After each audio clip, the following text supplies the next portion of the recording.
Tem muita coisa pra gente falar, a gente vai falar dele, Donald Trump também. Teve discurso ontem. Que discurso cansativo, hein? 1h30 falando. Ele não bateu certos recordes, né? O Fidel Castro ia dar uma palavrinha, eram 4 horas, 5 horas, 6 horas, falava, impressionante. Mas ele cansou, falou. Tem até um videozinho do J.D. Vance, depois do discurso, comentando que, mas demorou demais, hein? E vazou o áudio. Quer dizer, é chato aquele desconforto e tal. Mas ele falou um monte de coisa. Nós vamos poder falar sobre isso daqui a pouco. Eu queria, no entanto, chamar a atenção para um ponto que até tem a ver com isso que o Donald Trump tratou, sem entrar nos temas. Mas veja, tudo o que ele falou, de alguma maneira, tudo não, mas boa parte daquilo que ele falou, de alguma maneira, o mundo acompanhou porque tem reflexo na vida dos outros. Tem reflexo na vida brasileira, tem reflexo na vida mexicana, na vida canadense, na Europa, né, na Ásia. Todo mundo olha porque ele trata de assuntos que são muito importantes.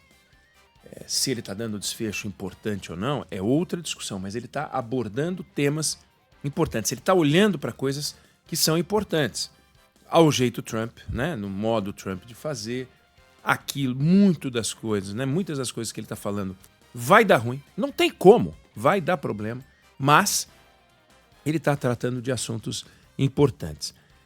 Olha que vantagem que é você estar em começo de governo também, né? Você está em começo de governo, é aquilo, é alegria. Quantos? 5 semanas de governo? 6 semanas de governo? Pode falar o que quiser. Assim, o futuro é muito mais longo do que o passado da sua gestão. 5 semanas de gestão tem 4 anos pela frente. O Lula está no 3º ano de governo. Então, o Lula não tem o direito de fazer discursos como aquele. O Lula já está naquela fase de ter que entregar as coisas, né? É cobrança. Isso você não fez, já se passaram 2 anos, você não fez, você entrou no 3º ano, não fez, falou não sei o que, não aconteceu, falou que ia fazer 300 mil, não sei o que, não fez 200, então não dá para fazer mais 100, tem que fazer 300, não sei o que. Começa a ficar um negócio meio complicado.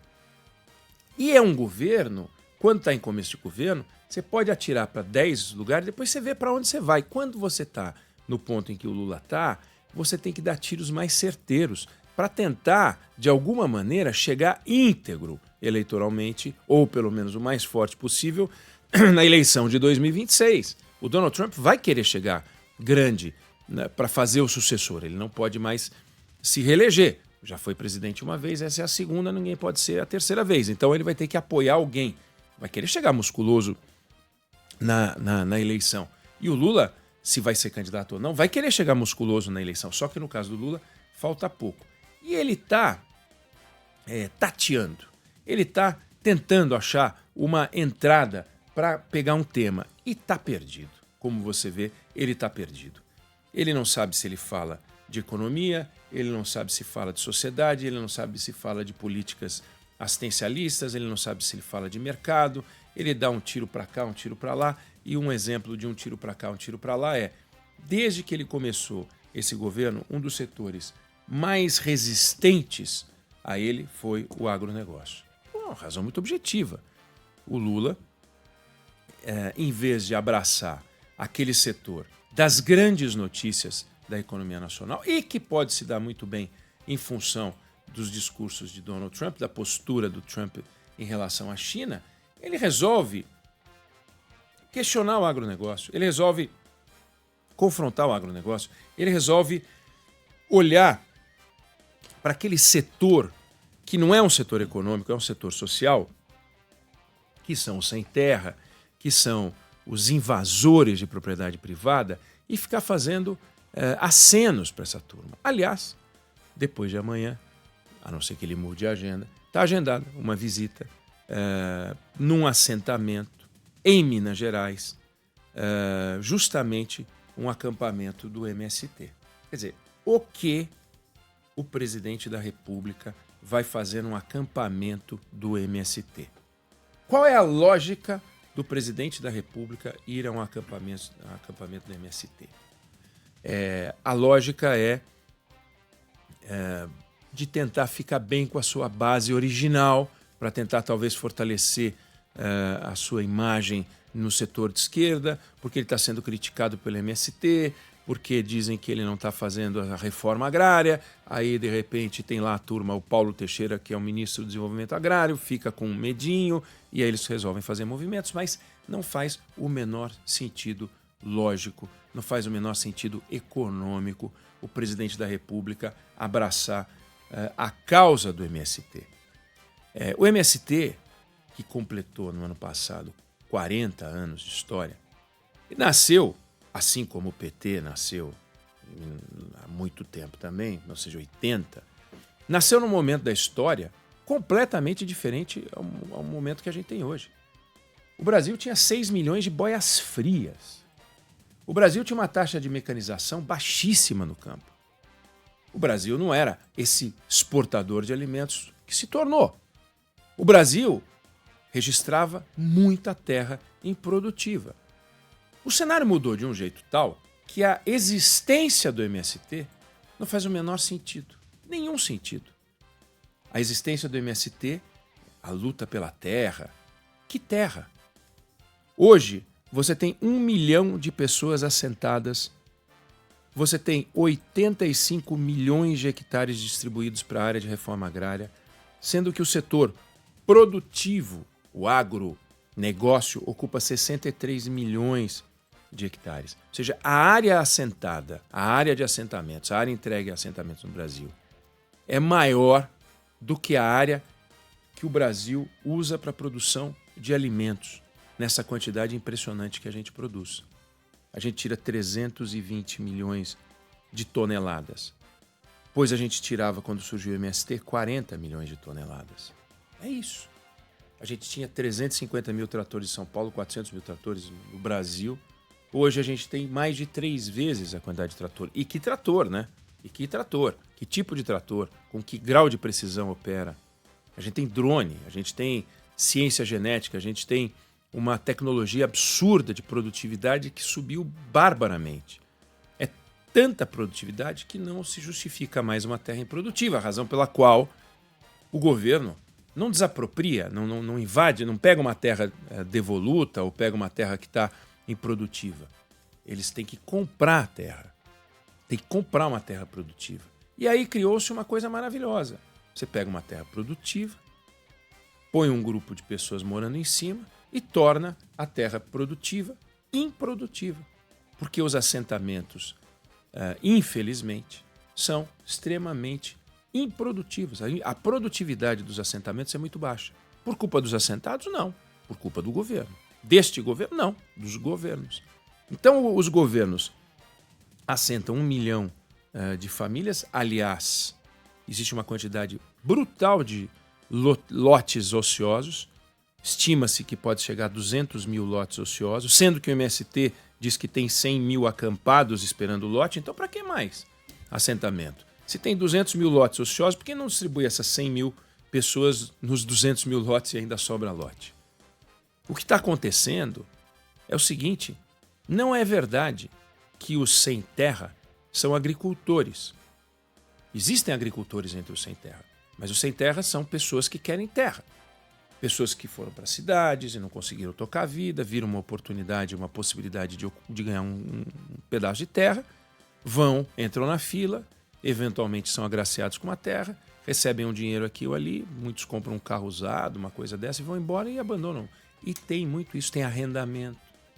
Isso o INCRA não estuda.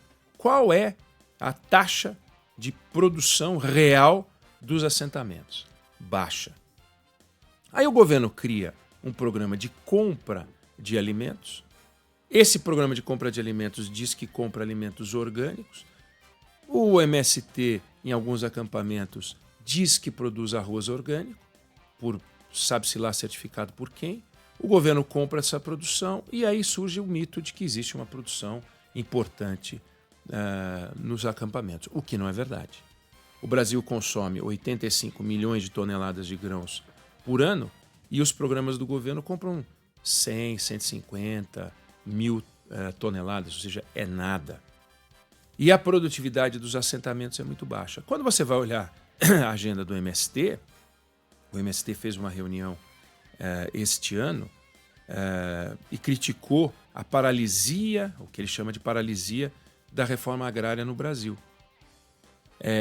Entre os itens deste encontro do MST está lá: pressionar o governo para assentar as 100 mil famílias sem terra acampadas, demarcar territórios indígenas.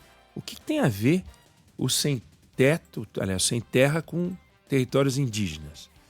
E reconhecer os territórios quilombolas, lutando por orçamento e uma agenda concreta de política para a melhoria da qualidade de vida e autonomia dos territórios. Como autonomia? Autonomia dos territórios? Dos territórios? O que é isso?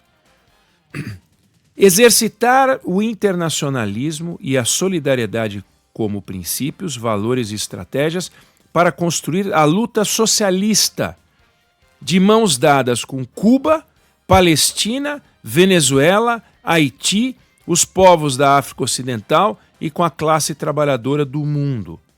Construir estratégias de enfrentamento ao imperialismo, ao colonialismo, ao racismo, ao patriarcado, à xenofobia contra os imigrantes, à LGTB-fobia e todas as outras formas de violência e dominação. O que isso tem a ver com a luta por reforma agrária? A reforma agrária, como princípio, é absolutamente correta, mas é uma política que tem começo, meio e fim. E no caso brasileiro, já chegou ao fim. Não há mais sentido algum em você ter uma política de reforma agrária que não acaba nunca.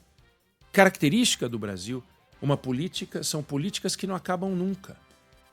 Uma coisa é creche, que não acaba nunca.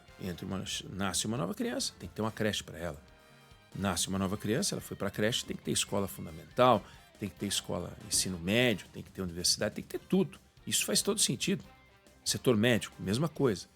Agora, o tempo inteiro, uma política de assentamento e assentamento e assentamento e assentamento, essas 100 mil famílias, qual é o treinamento que essas pessoas, e aliás as outras pessoas assentadas, eu falei em 1 milhão de famílias, recebem do governo? E qual é a chance de um governo fazer um treinamento de 1 milhão de famílias? Então a gente cria, e não é este governo do PT, este governo Lula, mas temos um problema governamental que não é discutido, não é enfrentado. E vamos ver o discurso que o presidente da República vai fazer no acampamento do MST. Estou ansioso para saber o que ele vai falar, porque não tem por que fazer reforma agrária no Brasil. Não tem por que não assentar as pessoas que já estão acampadas nos lotes que já foram, nos assentamentos que já foram montados. São mais de 9 mil assentamentos no Brasil, com lote sobrando. Não faz sentido algum dar mais terra para famílias e, sim, titular. Falta título. Agora, veja só que loucura, hein? Para você ver como há uma grande mentira atrás dessa história. Você assentar, a terra no Brasil, o governo só compra terra, não tem mais terra, como eu falei, terra improdutiva. Custa R$17 mil o hectare em média. A unidade média de assentamento é de 15 hectares, então custa R$255 mil um assentamento, mais ou menos o preço de uma casa, do Minha Casa Minha Vida, R$255 mil. Só que se você entregar 255 mil, um lote, e custou R$255 mil, a família chega lá, não tem nada, não tem trator, não tem tecnologia, não tem especialista da Embrapa, não tem quem possa ajudar, não tem, simplesmente está desassistido, ou sabe plantar ou dançou. 255 mil vezes 100 mil famílias, olha que barbaridade, você está falando em 25 bilhões de reais para assentar essas pessoas. E o governo falou que tem dinheiro, tem 500 milhões de reais. Olha que piada! O governo separa 500 milhões de reais, ou seja, o governo mente para o MST, engana a sociedade. Isso é o Paulo Teixeira, tá? Ele falou isso, ele colocou no programa Terra Nossa, Minha Nossa Terra, qualquer coisa assim. E você vai ver, tem 500 milhões de reais para assentamento. Não dá para assentar. Ou então cada um vai receber um terreninho vai botar uma galinha e um cabrito, não cabe nem uma vaca. Não faz o menor sentido esse negócio. Então, é preciso parar, tirar a ideologia cega, fé cega, faca molada da frente e começar a olhar o seguinte: não tem por que insistir nessa conversa fiada de reforma agrária, em que o governo engana o MST se vale disso para fazer um discurso ideológico e a sociedade fica achando que tem um problema onde não tem. O problema que tem é as famílias que foram assentadas estão desassistidas e sem título. Sem título. E o governo, quando diz que vai assentar 270 mil pessoas, o assentamento novo mesmo é 5 mil e pouco. O resto, aliás, 75 mil pessoas, 5 mil e pouco. O resto é título que ele não dá. Tem centenas de milhares de pessoas sem o título. Se morre, Sandro, não tem a propriedade. Vai deixar como? Não tem como deixar a herança. Precisa transformar essas pessoas em proprietárias. Precisa criar um programa de agricultura familiar realmente sólido. Precisa colocar essas pessoas na cadeia produtiva. E isso não acontece. Por quê? Porque a ideologia mata. A ideologia cega é um desastre. Vamos acompanhar. Sexta-feira está na agenda do presidente. A gente vai ver o que ele vai falar lá de novidade. Acho muito difícil ter alguma novidade. Não sei se você concorda ou discorda, mas essa é a opinião que eu tenho sobre o assunto.